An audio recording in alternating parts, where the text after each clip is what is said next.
होळीचा सण म्हणला की आपण आवडीने आणि घरोघरी ही पुरणाची पोळी छान अशी तयार केली जाते, होळीसाठी नैवेद्य दाखवलेला जातो।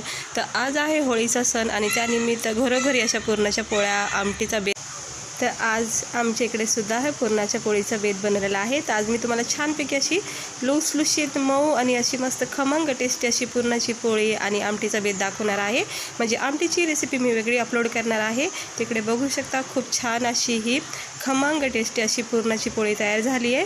त्याला लागणारे साहित्य आणि बनवायची कृती नक्की व्हिडिओमध्ये बघा आणि आवडल्यास तर लाईक करा। आणि सगळ्यांना होळीच्या हार्दिक शुभेच्छा। तर ह्या आमटीची रेसिपीसुद्धा मी टाकलेली आहे, तीसुद्धा तुम्हाला लवकरच बघायला भेटेल। तिकडे बघू शकता हे आम्ही अर्धा किलो आम्ही डाळ ही शिजत घेतलेली आहे आणि नरम अशी गाळ लुसलुशीत अशी जोपर्यंत हा पूर्णपणे मॅश होत नाही ना तोपर्यंत याला शिजून घ्यायची, छानपैकी शिजून घ्यायची। थोडीशी हळद टाकून याला शिजून घ्यायची। बघा छान अशी व्यवस्थित शिजून घेतलेली आहे। अर्धा किलो डाळ पुरेशी होती आम्हाला, नेहमी अशीच माप घेतो। आणि हा जो रस्सा आहे ना याला आपण कटाची आमटी यांनी तयार करतो। हे सगळं काढून घेणार आहे मी एका टोपामध्ये, ज्याने आपण आमटी तयार करणार आहोत। तिकडे बघू शकता हे तयार झालेले आहे आपली। आता इकडे बघा मी हे सगळं डाळीचं जे शिजलेलं पाणी होतं ज्याने आपण आमटी बनवतो, ज्याला आपण कटाची आमटी बोलतो, ते आपण ह्याने तयार करणार आहोत। पण त्याची रेसिपी, आमटीची रेसिपी तुम्हाला मी वेगळी दाखवणार आहे। तर हे मी त्याच्यासाठी हे पाणी जे आहे ते काढून घेतलेलं आहे। आता इकडे बघा बडीशेप आणि सूट घेतली, चांगला फ्लेवर येण्यासाठी थोडंसं भाजून घेतलं आणि याचं मी छान असं पावडर घेतले आणि इलायची पावडर मी वेगळं आणलेलं आहे, ते सुद्धा मी याच्यामध्ये ॲड करणार आहे।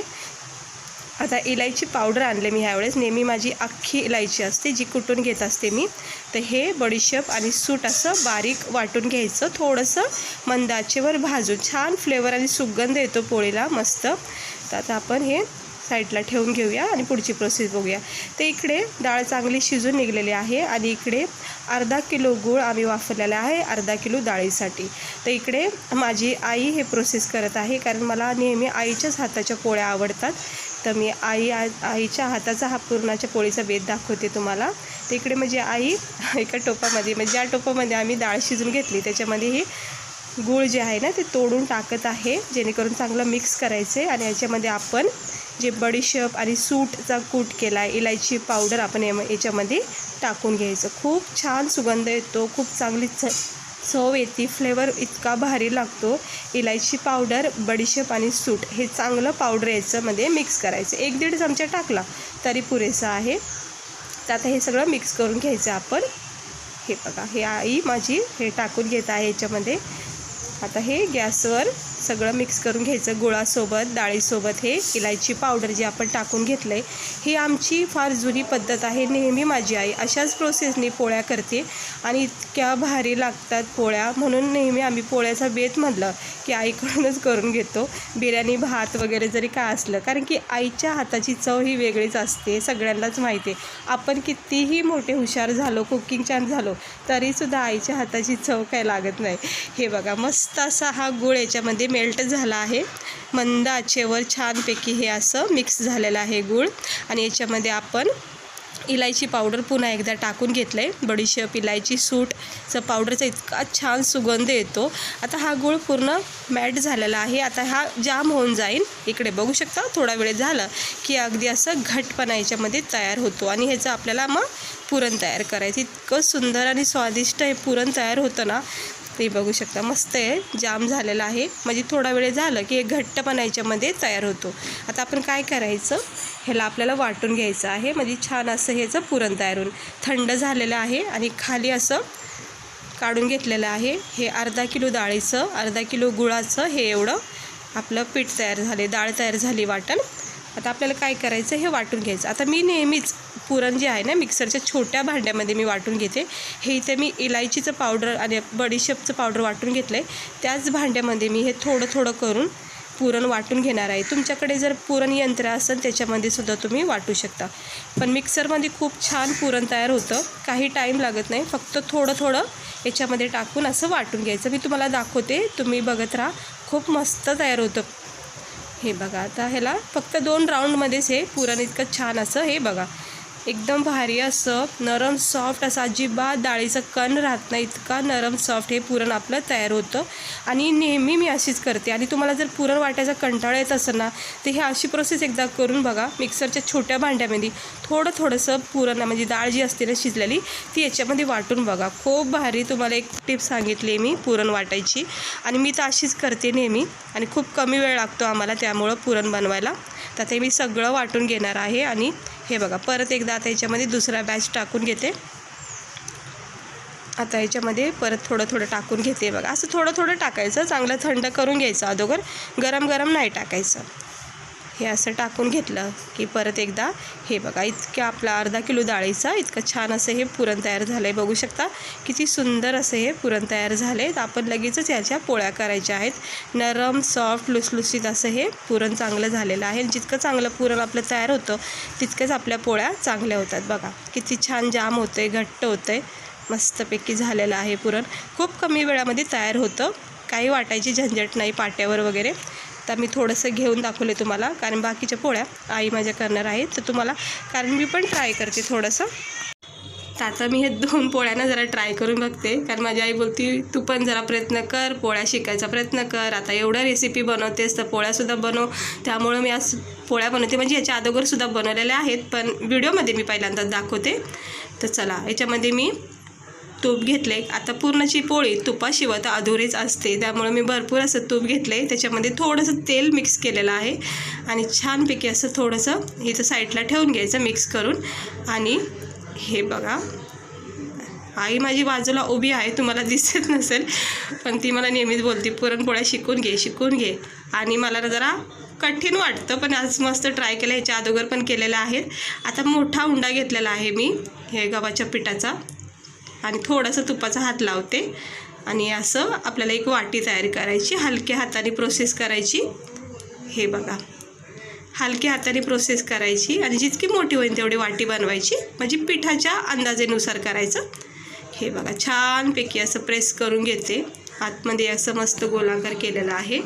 आता आपण याच्यामध्ये पुरण सेट करायचं आहे, ते पण हलक्याच हाताने प्रेस करायचं आहे. अजिबात जास्त दाब द्यायचा नाही, हलक्या हाताने चारही बाजूने जितकं तुम्हाला हवं आहे तितकं पुरण याच्यामध्ये सेट करा. आणि असं सगळीकडून असं मिक्स करून घ्यायचं आहे. जसं आपण मोदक वगैरे पॅक करतो तसंच आहे हे सारण आहे पुरणाचं, ते पॅक करून घ्यायचं. आणि सुंदर अशी आता आपल्याला पोळी लाटून घ्यायची. आता थोडंसं पीठ सुकं अगोदर पोलपाटावर टाकायचं आणि वरूनसुद्धा टाकून घ्यायचं. आणि दोन्ही बाजूनी याला चांगलं कवर करायचं, कारण की नॉर्मल चपातीपेक्षा पुरणपोळी ही वेगळीच असते लाटायला. त्यामुळं हलक्या हाताने प्रेस देऊन मस्तपैकी याला असं लाटत राहायचं. आणि सुंदर अशी ही गोलाकार आपली ही पुरणाची पोळी तयार होती. बघू शकता तुम्ही, कुठेही फुटत नाही आहे, कुठेही अशी पुरण आपलं निसटत नाही आहे, कारण मी खूप हलका हात वापरत आहे. हे बघा, मधोमध थोडं प्रेस करायचं, कडीला थोडं प्रेस करायचं आणि असं घुमत राहायचं. हे बघा, ज्यांनी अजून पुरणपोळ्या केल्या नसेल ना त्यांच्यासाठी हे टिप्स आहेत. असं हलक्या हाताने करायचं आणि मग हे असं बघू शकता किती छान अशी ही पोळी तयार झाली. आता आपण याला गरम पॅनमध्ये लगेच शेकून घेऊया. आता हलक्या हाताने ही पोळी इथं टाकून घ्यायची तव्यावर. लोखंडाचा तवा असेल तर खूप छान पोळी तयार होती. आता बघा, थोडा वेळ द्यायचा याला, एक अर्धा मिनटं फक्त द्यायचं.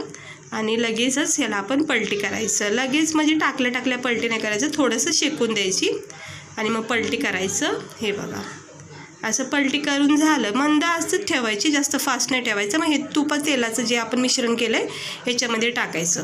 तेलाच्या क्वांटिटीमध्ये मी तूप जास्त वापरले, कारण तुपाचाच फ्लेवर गरजेचा आहे पोळ्याला. ते बघू शकता, पूर्ण चारी बाजूनी मी कवर करत आहे तूप. आणि खमंग टेस्टी अशी ही तुपाची पुरणाची पुरणपोळी अशी ही तयार होणार आहे खाण्यासाठी. आता होळी म्हटलं की आपल्याला खूप आवडीने आपण हा बेत खातो. म्हणजे असं नेहमी कधी करता येत नाही, आपण सणासुदीला तर नेहमीच करतो. हे बघा आता पलटी करून घेतली पोळी आणि बघू शकता ही पोळी बघू शकता आपली पुरणाची पोळी कशी अशी फुगली अशी गुबगुबीत अशी पोळी आपली फुगत चाललेली आहे आणि वरून असं भरपूर असं तूप लावत आहे मी. तर सुंदर अशी ही पोळी आपली फुगून निघलेली आहे. लुसलुशीत नरम मऊ लुसलुशीत अशी ही पुरणाची पोळी आपली तयार होत आहे. बघू शकता किती सुंदर अशी ही पोळी तयार झाली आहे. आणि वरून जे स्पॉट्स आले आहेत चॉकलेटी ब्राऊन असे हे चांगला असं शेकून घ्यायचा मस्तपैकी चारी बाजूने असं प्रेस करून ह्याला व्यवस्थितपणे शेकून घ्यायचं गरम तव्यावर आणि मंदच गॅस ठेवायचा, अजिबात फास्ट गॅस इथं ठेवायचं नाही. आता मी हे काढून घेते कारण की व्यवस्थित भाजली गेली आहे आणि तुम्हाला मी आता दाखवते प्लेटमध्ये काढून, कारण आता बाकीच्या पोळ्या आई करणार आहे. इकडे बघू शकता सुंदर अशी ही आमटीसुद्धा बनवलेली आहे पोळीसाठी. तर ह्याची रेसिपीसुद्धा मी अपलोड करते, तीसुद्धा तुम्ही नक्की बघा आणि आवडलीच तर लाईक करा नक्की. तर मस्त अशी खमंग झणझणीत चमचमीत अशी तरीवाली कटाची आमटी बनवलेली आहे पोळीसोबत खायला.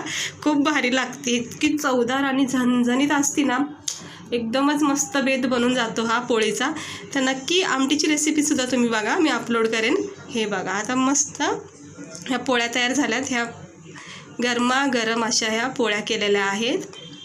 हे बघा सुंदर अशी पोळी झाली, कुठेही फुटली नाही. आपलं पुरण जरासुद्धाही कुठेही सांडत नाही, कारण की बहुतेक ठिकाणी पोळ्या करताना पुरण असं हे निसटलं जातं. तर सुंदर अशा पोळ्या तयार झाल्यात. मी एका प्लेटमध्ये काढून घेते 2 पोळ्या तुम्हाला दाखवायसाठी. आणि इथे घेतलेले आहे मी झणझणीत अशी तरीवाली कटाची आमटी. आणि आजचा हा बेत आम्ही केलेला आहे पुरणपोळीचा आमटीचा.